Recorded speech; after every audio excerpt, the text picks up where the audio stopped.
This is the Lekker Rugby Pod with Harry Jones and MV Avella, brought to you by Sit and Cars. It's episode 42 of the Lekker Rugby Pod, brought to you by Sit and Cars.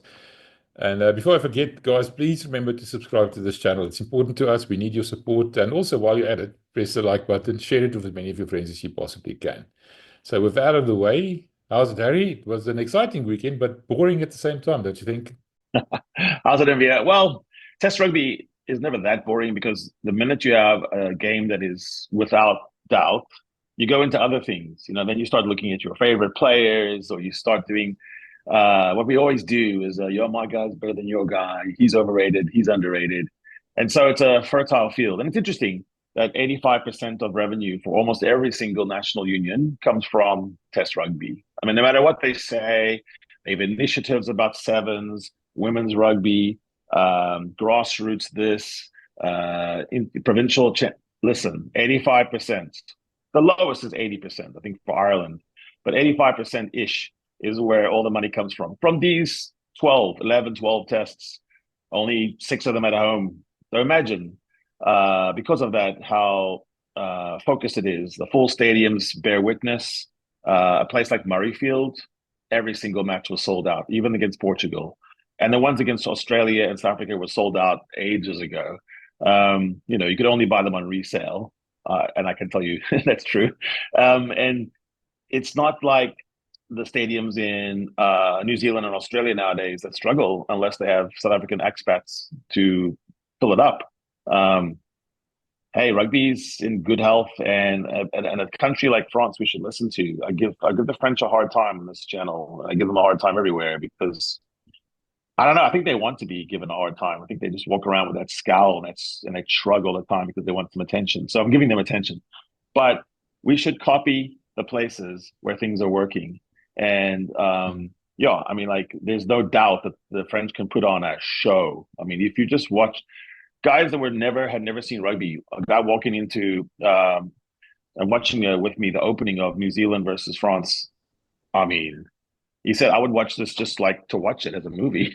It was incredible. And all the guys on the box, the young guys especially, remarked about how insane it was to be at the stadium and to Murrayfield. They had so much fun, the occasion.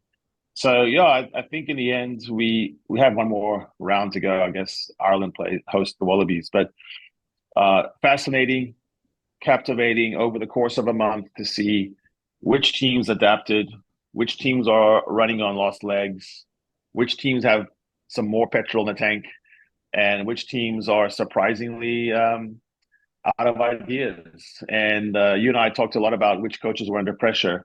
Some coaches got rid of some pressure, they got some breathing room, and other coaches face a very horrible Christmas season where they're going to be telling their missus and their kids, don't sign up for too many classes in the next year. We might have to move somewhere. I was interested to see who you think is not under pressure or that much pressure anymore, because I thought things, Robertson maybe, but just start with the obvious one, Warren Gatland. I mean, those Welsh were brave and they played out of their skins. Let's give credit where credit is due. You saw the stats. It was incredible. They made 60-something meters in the entire game. That's the least I saw somewhere ever since I started keeping stats on Opta whatever. It's crazy stuff, and yet you never felt that they gave up or were just lambs to the slaughter. They really, they pitched up for what it's worth. Yeah, and in the review, that's what Warren Gatland will point to and say, look, they're still playing for me. I still have the cloakroom. No one in the locker room deserted me, but that's actually bullshit. Warren Gatland has been feeding Welsh lambs to the slaughter now for a while. And it started out when he went away, he went to the Chiefs, and demonstrably in Super Rugby, he had not kept up with the game as it is. His whole shtick depends on having 6 to 8 weeks camp in the Swiss Alps, in the Dead Sea, doing upside down hyperbolic chamber, maximum indoctrination, die for your country, die for me, walk over a broken glass for me, that. Okay, it's fine, Staldrad kind of stuff. But in the end, it doesn't really work on a weekly basis. It doesn't really work with millennial players. It doesn't really work with the level of coaching now, and Scotland has a guy like Steve Tandy, who's an amazing coach. The guy underneath you, Warren Gatland, is part of that old breed where it's my way or the highway, dictatorial, tyrannical, Eddie Jones, and it's fading. It's fading away like everything always does. Everything always changes. We can be nostalgic if we want, but in the end, Warren Gatland's way is not working. But absolutely, Welsh players, love those guys. Hearts of Lions, they play like little baby dragons. They're just not big enough. No. And if you go and make 260 odd tackles against the likes of Jasper Wiese, it's like you're tackling a bucky. I mean, you're like literally the forces have been measured, and it's like a low level, low speed car crash. And so you're just doing that 250 times, and your coach is telling you, yes, that's good. I'm like, no, it's not. Any game plan that depends on you surviving 250 car crashes is insane. And so, it was nice to see that Warren Gatland didn't get Coach of the Year. Yeah, you're talking about. Sorry. No, that's a nice lead in there you talked about we should copy the French, but we shouldn't copy them in everything. You told me that, and you've been getting a bit of flack here on our channel about your obvious hate for the French. I was Nah, I hate corruption. Guys. I've lived in France. I've played rugby in France. I've lived and loved and eaten and traveled. I've been everywhere. Like, there's nowhere in France I could not tell you about. And I speak French. I can live there happily, okay? But it's corrupt. And when I say that, it's not the only country that's corrupt. So, bear that in mind too. I know of what I speak. You know where I came from. So it's just that when corruption takes over a sport for 5 years, it takes you 50 years to eradicate it. There's a weird formula there. And so I will speak against a country that has blessed and justified and tolerated the fact that the people who went to jail, got convicted of corruption, number 2 guy in the whole of rugby, number 1 in France, Bernard Laporte, a convicted corrupt person in league with an owner, Altrad. And the way that people have overlooked that was the much bigger story. They did far worse than Rassi and Rasmus ever did, yet they were not spanked as hard. And, it's just, that's the way you get corrupt. So, I'm just saying that. What I'm talking about is the love and the passion of Toulouse and Toulon and La Rochelle and Montpellier, where those towns, they actually revolve on a weekly basis about getting your trumpet ready and your food ready. And it's an all-day event, and you get drunk the night before and you stay drunk the night and you sing, and you don't even need a DJ. That's what I'm talking about. Mm-hmm. And then it flows money, and money is obviously important. I mean, we cannot say that money isn't important and be above money, but then suddenly we need money. So I think the French have solved one of the problems, but I just don't want them to get away with what's obvious corruption. But I think French rugby is one of the key parts of rugby in the world, just like South African rugby. I think other places struggle for an identity right now. Like, what is the Welsh identity right now? What is Scottish when 5 of the players come from the Southern Hemisphere? Not knocking the rules. I'm just saying it's a struggle for identity when your captain, Tuipulotu, your best players, Duhan van der Merwe, Piers Schoeman, it feels a bit weird. So I think we have to look at the French and say they're doing something right when they can have 2 leagues that have more money than all the other leagues. Yeah, and it's tougher leagues, proper rugby. It's not just numbers, it's quality as well. Yeah, with 20 rounds or something, 25 rounds. They play so much rugby, which creates a broadcast deal. Because the only thing a TV studio and broadcast channel wants is they want volume, they want content, they want you they want to put it down on their schedule because they're trying to fill up the year. When you have just a dabble here and a dabble there, it's very difficult. That's why Autumn Nation Series, which is wonderful for in-person, in-stadium, it does struggle on broadcast for relevance. And so, the casual fan goes, oh, what's it for? And then, you say, well, it's not really for anything. And then they go, well, what's the point? Because they come from a football sentiment or from basketball where it has to be for a cup or a trophy or a championship. And, we are different in rugby. We're just trying to balance the ledger. We have 28 and you have 14 tests from 1906. That's enough for us guys. But it's not enough for someone right now who's 22 years old, not steeped in the sport, maybe it's the first time, they want to know that there's a competition. So I actually think that they could make the ordinations different, but I guess we have other things coming down the pike anyway. But if you wanted to, you could have a final week, which was the titular, linear champion, where you say the best northern team against the best southern team and have a final game in Twickenham. Yeah, well, that's probably what's going to happen in 2026 if everything works out. I was just surprised still that they only played the Springboks 3 games, or gave them 3 games. That still doesn't make any sense to me. But I want to just divert a little bit here, or get sidetracked a little bit. We got a WhatsApp this morning from Willem Strauss about the attendance at Loftus for this past year, and the average was 16,000. And it doesn't look too bad. It's 52,000 something capacity, but then you have to keep in mind it was the semi-final of the URC, the final of the URC, the test against the Irish, full houses, and that would have distorted the figures a little bit. Those numbers are not exactly encouraging, are they? No, and the biggest, sub-test level, the biggest attendances were derbies, local rivalries, the North-South, internals. And it points out something there, which is that you cannot manufacture fan interest with free giveaways, trinkets, first 200 guys in, get this, first 1,000 people in, get that, a band playing on a rev up. It's none of that. We will not be fooled. This is a educated, buying public. They have entertainment sports rand in their pockets. They have choices to make. Studies have shown in every sphere that women make more decisions about entertainment dollars than men in families. There is a way you market yourself, like sort of UFC, where it's blood sport, brutal, and it has that niche. Or you can go family entertainment, day out, dollars devoted. Sharks are doing that quite well, actually. Where you're selling more than the rugby. And then you have what we'll just call big metropolitan areas like Cape Town, where the love of rugby in that, and as far as the winelands and even across the up the coast, can always bring you 30,000, 25,000 people anyway, almost regardless of marketing. Okay, a more comprehensive plan has to be put down about the money in rugby. Because what we cannot be is just grumpy guys who say, I want this, this, and this, but I don't want this, this, and this. I'm an and guy. I want this and this. That's not how life works.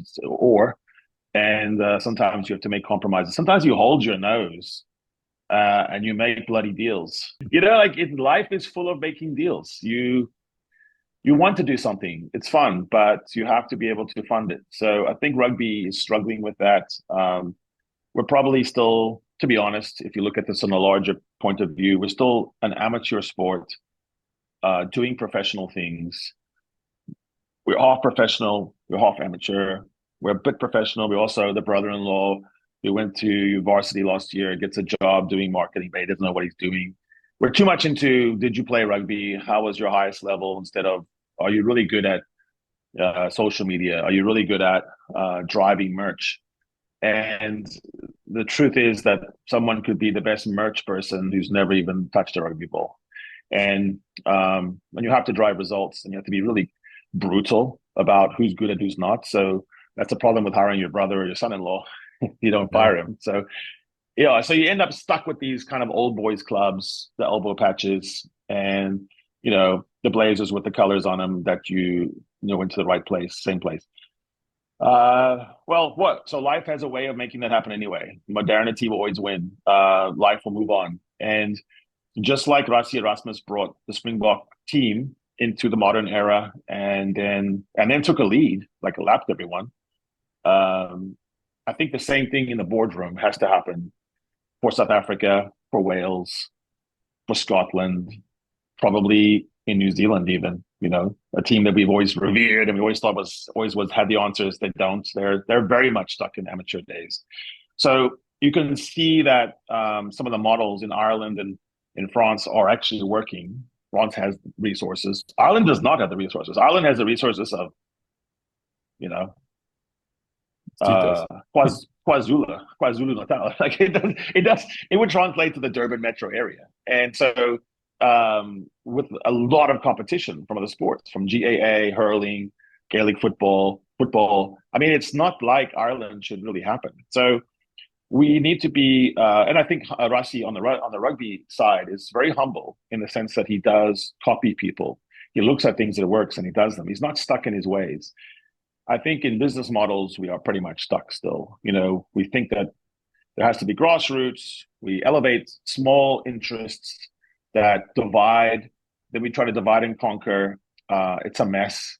All the governance documents in most rugby unions are absolutely putrid. They would never stand the light of day in a corporate review or audit. We would come in, a guy like me, and we would change everything.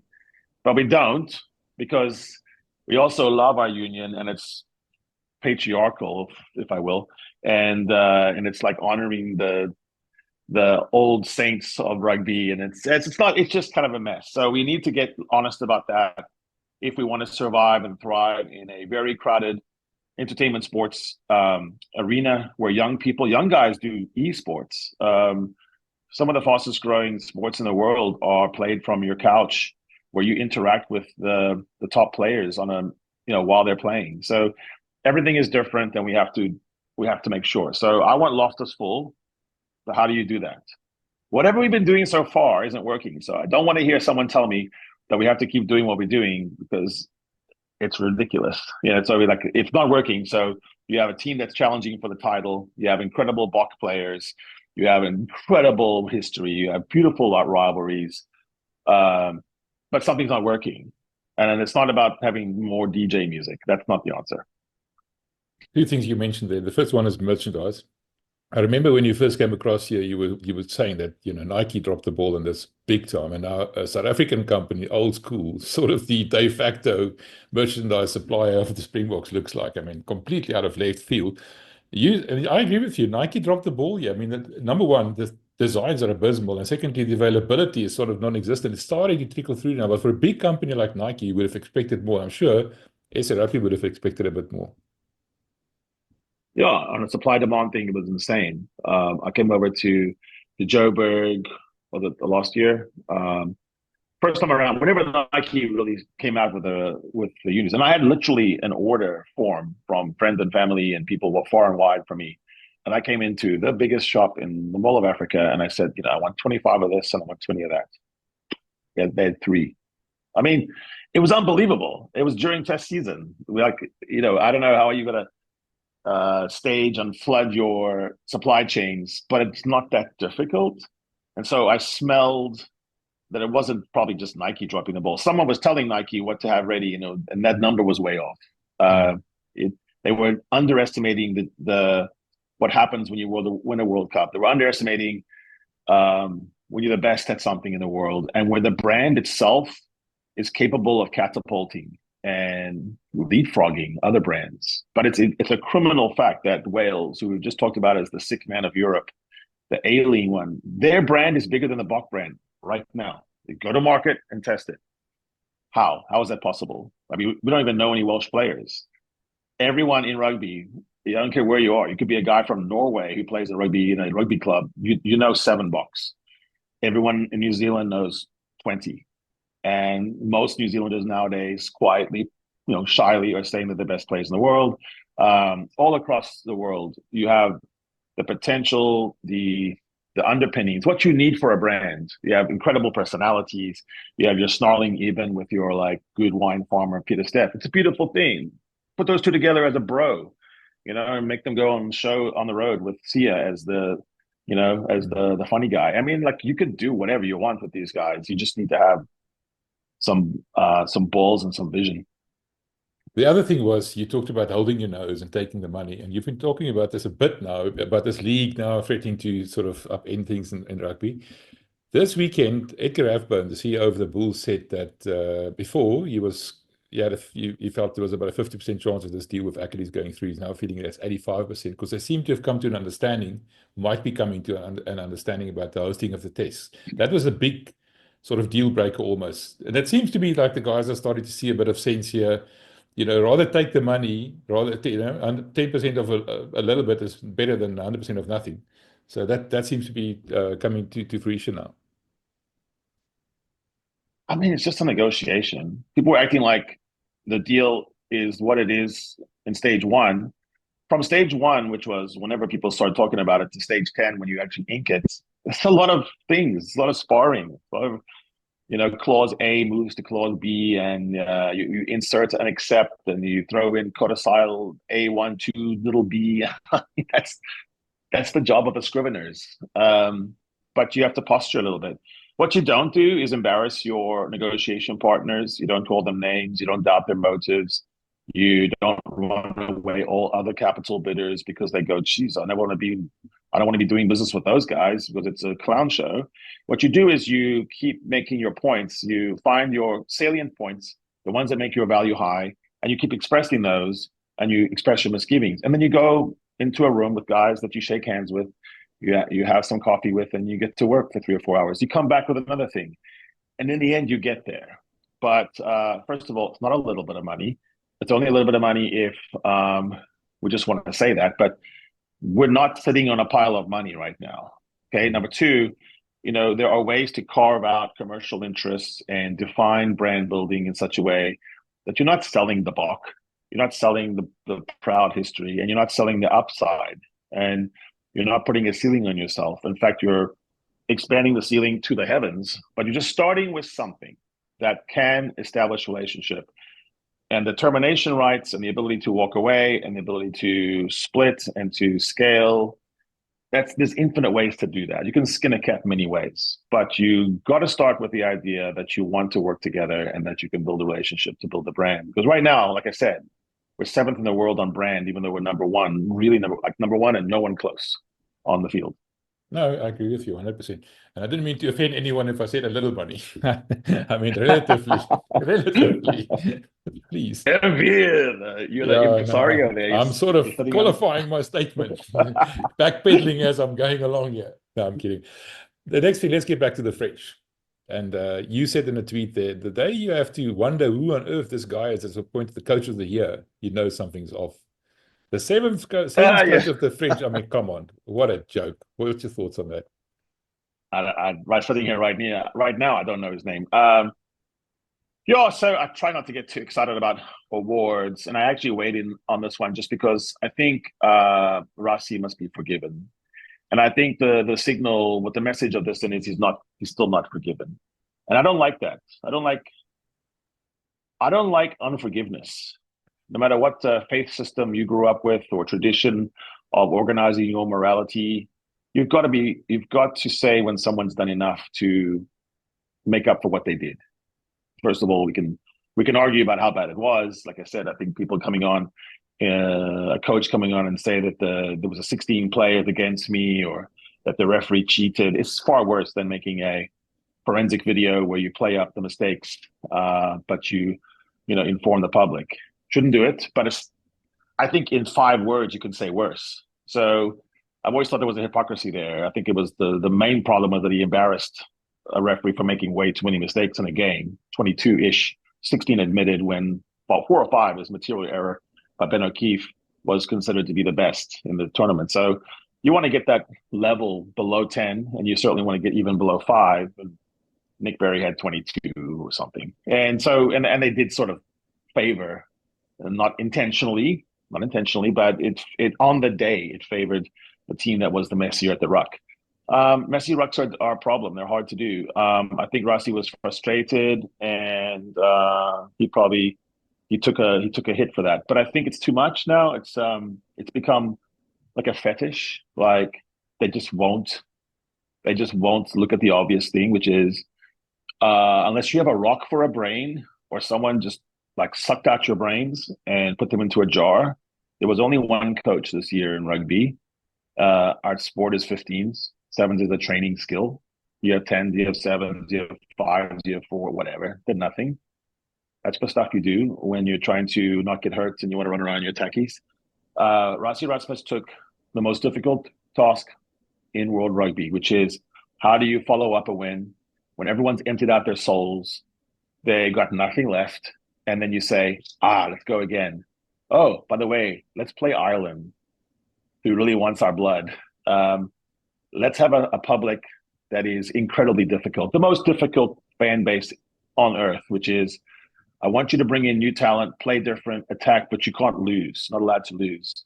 And I want to see my old favorites, but I also want to see the new guys.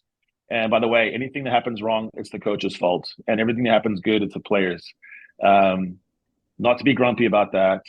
Survive personal difficulties in your family life, health-wise, love-wise, relationship-wise. Let's be honest, that's tough stuff. Bring in new coaches, a New Zealander and an Irishman, and try to make that triangle work. Suffer incredibly tough injuries, have a game where a team just came in to fight, like at the docks or something, and broke our legs and arms. I mean, Rassie Erasmus, he blooded players. He brought players into the mix. He wasn't afraid to get young guys like Sasha, the 14th most minutes in the team. He wasn't afraid to take on sacred cows. He was on time. He was on point. He was more gentle in speech, more temperate in aspect and character. He was complimentary of his opponents. He grew the game for World Rugby. Of all the coaches in the world, he has opened the game more colorblind, more class blind, and more progressively than any of these posers. He walked the walk, and the results are there too. Sorry, cherry on the top, but for a drop kick that goes over and a place kick that doesn't, he's actually unbeaten. And did it with humor, and did it with swag, and was an executive producer of the best documentary that rugby's ever had, and the only one that's ever even coming close to capturing the pathos and ethos of rugby. So, I mean, fuck me. Why wouldn't he be coach of the year? Oh, I know what we'll do. We'll get a guy that actually you say, who are you? And we'll put that guy. That's a joke. And you should be ashamed of yourself for rugby because it doesn't make any sense. You're saying that the lifetime of punishment for a COVID era Lions tour where Warren Gatland was full of shit and was accusing TMOs of cheating. And then Rassie did too much. He overreacted and he was too sarcastic. My bottom line, he was too sarcastic and it come off as a bully. But ever since then, he's been probably the most positive force in rugby, who has created, well, that's too strong. He has given the platform for guys like Sia Khaleesi to transcend rugby. Sia will be the first one to say that if, when he's doing his thank yous at the end of his career, who's going to be the first guy that he says? It'll be Rassie. So I don't think that makes any sense. That being said, I doubt that Rassie's not motivated by this. I think I will motivate him very highly. And so to that extent, we could probably thank them. And maybe in 3 years' time, we're gonna look back on this moment and say, and that created the fire in the belly that he needed. I'm glad you mentioned the year after the World Cup, because that's actually what we're talking about here. Because there's a lot of overseas pundits now saying, yeah, but you must remember, Rassie wasn't the head coach since 2019. That's why he couldn't have been made the head coach of the year, because he was actually the director of rugby. He's only the head coach this year. And that's all fine and well. We're not being, sarcastic or have sour grapes about that. The fact was that for this year, he was clearly the best coach in the world, and he's still being punished for the past. That's basically what we're saying. Yeah, and I think so. What's the primary trait of a head coach in rugby now? They're part ambassador, they're part visionary. They set the course. They're like not just the guy on the ship steering through the Southern Ocean and not hitting an iceberg. They are actually the admiral of the armada, because they have to, in Rassie's case, deal with a Japanese club, an English club, a French club, all our warring unions at home, and somehow create coherence. But key among that is to be able to attract and keep assistant coaches that genuinely like you. When they admire you, they fear you on some level. They're happy that that you picked them, but they like you. And if you look at the most likable coaches in the world right now who have the hard edge as well, like, it's obvious who they are. Andy Farrell is clearly a guy that people like to work for. They left England to go work for him. It's clear that Rossi is not just, the persona, but he's actually probably an interesting guy to work with. Maybe he's a bit wild and crazy, but it doesn't seem like he's also a guy that makes you work till 4 a.m. He knows how to have a jaw. Look across the way to Razor Robertson. Bit of an odd guy, but people who worked for him, they do seem to like him. Joe Schmidt, in the course of 1 year, they lost to Scotland, but I mean, you cannot underestimate how big a leap he made. And he was the same way at Ireland. He was decent. He's a decent man, in contrast to like the stories we hear about Eddie. So I do think Rossi has shown us that he can work with different nationalities. He can work with different types of personalities. He can work with the word nerds and the students and the noses, but he can also work with a guy like Don Human, who maybe, like everyone's just different on his team. It's fine. You got a guy like Stick, you got a guy like Human, and I don't know if they'd be friends in real life outside that or not, but it just feels like Rossi knows how to put together that stew. All right. Let's walk away from the awards. We had a very interesting tweet today about statistics about how many minutes each player played, and that was an eye opener. And you still said to me, "Yeah, we have all these assumptions. We sit down and have a beer, get the biltong out, and we start chewing at the fat and spouting wisdom, and then we get a thing like this, and it's sobering." Tell us about that, because that was an eye opener for both of us. Yeah, it's interesting. I think Rugby, our friend Rugby, was talking about something, and he dropped in a reference to me and some other guys. Might have been Jared or Angus, analyst Angus, and someone weighed in named Erwin Strauss that I've added now to my feed, and he had this amazing player-by-player spreadsheet chart that had all the minutes played, and then 3 extra columns that Rugby wanted him to add and stack about your age, the total, and so forth of caps. And so I found it interesting because I thought I watched every single thing. I think I have a pretty good idea of what's going on, not just for presentation, but writing and just my own brain. And I was so off on some of my estimates. Like if you'd asked me who played more minutes in 2024, Malcolm Marx or Bongi Mbonambi, I would have said about the same, because my rationale would have said basically Bongi starts and then Malcolm comes off the bench. Whereas Malcolm Marx was in the top 10 of Bok minutes this year, and Bongi was down at 18. I mean, a significant difference. Guys like Lucanio Arm having more time in the saddle than Bongi. Archie Sneeman was right there with Ruan Norche. I kind of had Ruan much more. I just felt like Archie was coming in, in the back end. Wasn't true. Andre Pollard had twice as many minutes as Mani Lebok. Let's see, guys like Willie LaRue. You could tell that he was already tailing off. It wasn't just a one-off thing. At the top of the list, 3 of the players who were nominated for World Player of the Year, Peter Steff, Eben, and Cheslin, they were 2, 3, and 4 in number of minutes. And that correlates. Like you think, I think in the mind of the selectors of that award, and let me just say about that award, I don't think it's so much about who wins it, is if you're nominated. Like if you get 5 nominations for the World Player of the Year and you never win, that's like a substantial CV. That's definitely your credentials, because who knows, who tips the balance. It tends to go against tight boards anyway. But a guy like Eben being nominated so much is my point.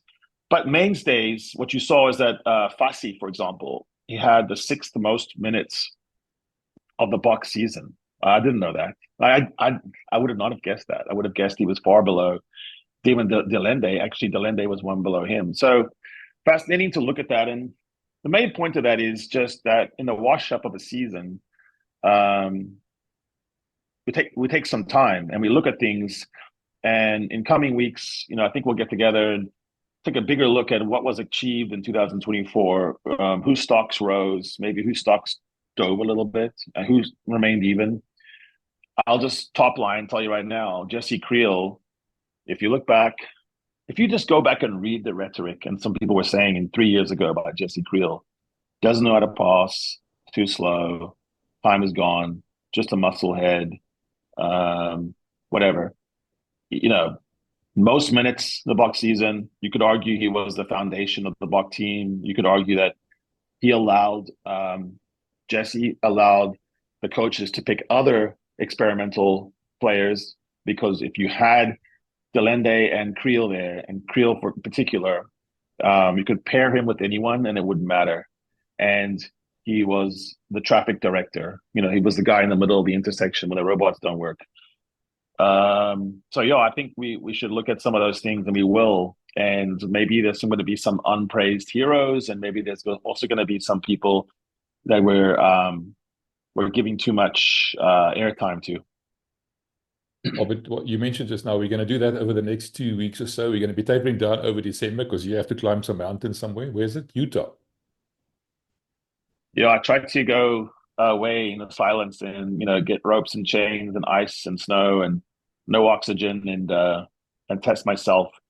And so obviously from when I come back from that, if I do, then my brain is clearer. We can make some better shows.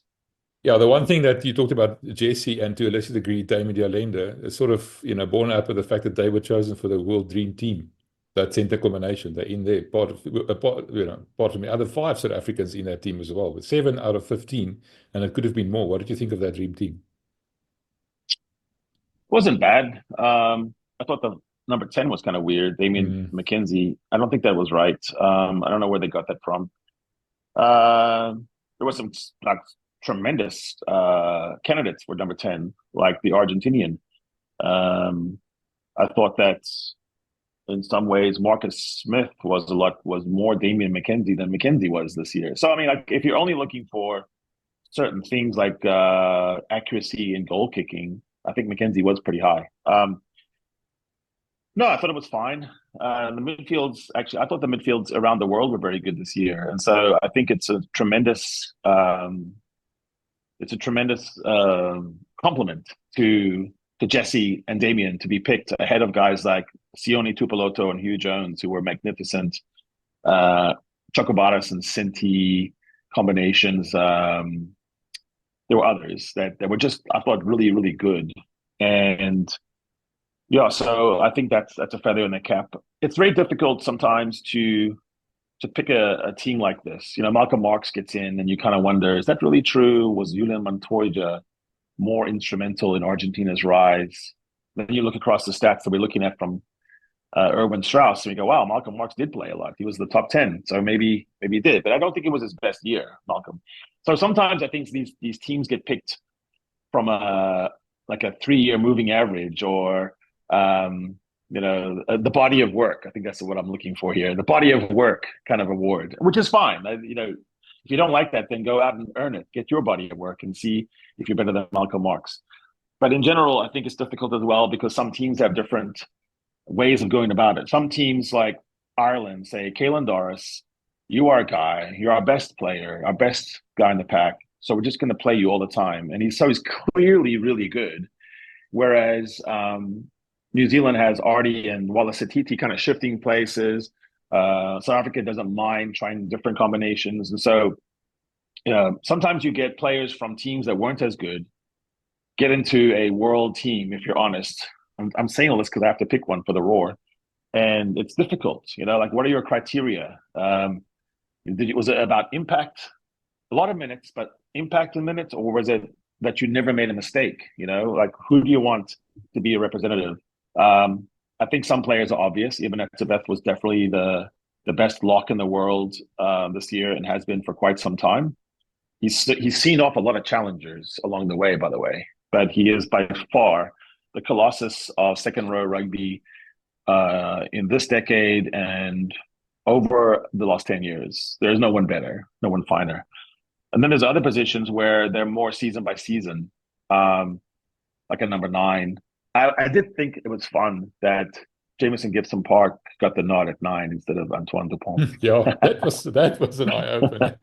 Yes. Not that I have anything against Antoine Dupont, but if he were picked on that team, then I would really think the thing was just Mickey Mouse, because it's silly. He spent so much time away from 15s.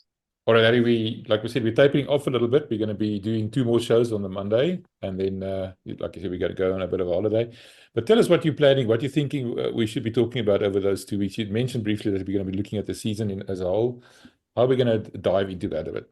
Tell me about that.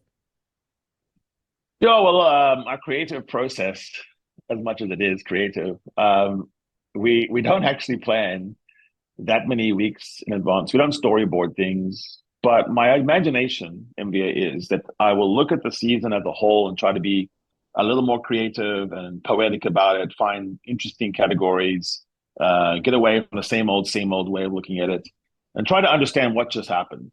Not from the Irish series, not from the autumn series, and not from Rugby Championship, but meld them all together, in some kind of molten lava of rugby thought. And I don't know how I'm going to go about that, but I think we want to do that. We want to put 2024 to bed, if you will. Mm-hmm. And then I think we want to have something where we look forward and say, now that that's been done, the most difficult season is the one after you won the world championship, the world title, because everyone wants you. They want to eat you. They're just gnawing at your bones. Like, can we get you? Because it made Ireland. Ireland was more happy about winning in Durban than they were winning the Six Nations. So everyone's up for you, and you get their best game. Like Gregor Townsend said, their best game was the one against the Boks. They lost by 17, but he said that was their best performance. So everyone's judging themselves by you. All Blacks same. They were gutted by losing to the Boks. So I think 2025 is interesting. Because how does that change? What are the currents? Isn't that the year where you have to do some experimentation more than you did in 2024? Isn't that the year where you have to sort of, center on a couple of people? Like, is it Jordan Hendricks' year? I'll just put it down into basics. Like, are you saying I will invest significant caps in Jordan Hendricks? We are post Mani, or are we saying I'm going to put Mani and Jordan Hendricks into a one-on-one cage fight and just see what happens. See which one of the two can nail the most important kick, knowing that someone will miss several, and knowing that someone will miss certain tackles, knowing that we might lose some matches from it. We don't care. It's worth it. Andre, keep playing at Tigers, and Sasha, just keep being well, and we'll use you when we want you. But we want to see who our third fly-off is for real. That kind of stuff. I don't know. So we want to do a show, I think, looking forward as well as the one looking backward.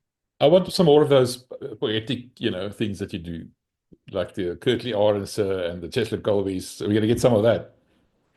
Yes, that's something that I can, in the mountains, the fresh air, just an eagle flying by in the blue sky, and looking to my right, fall 1,000 meters to my death. That's when I think of really good poems. No, I might just fall off the couch as far as I'm going to get. Anyway, thanks, Harry. We'll talk again next week, next Monday, guys. We're not going to have one on Thursday. So next Monday and then Monday after that. And then it's over Cadovers for 2024. Thanks, Harry. Appreciate that. Cheers.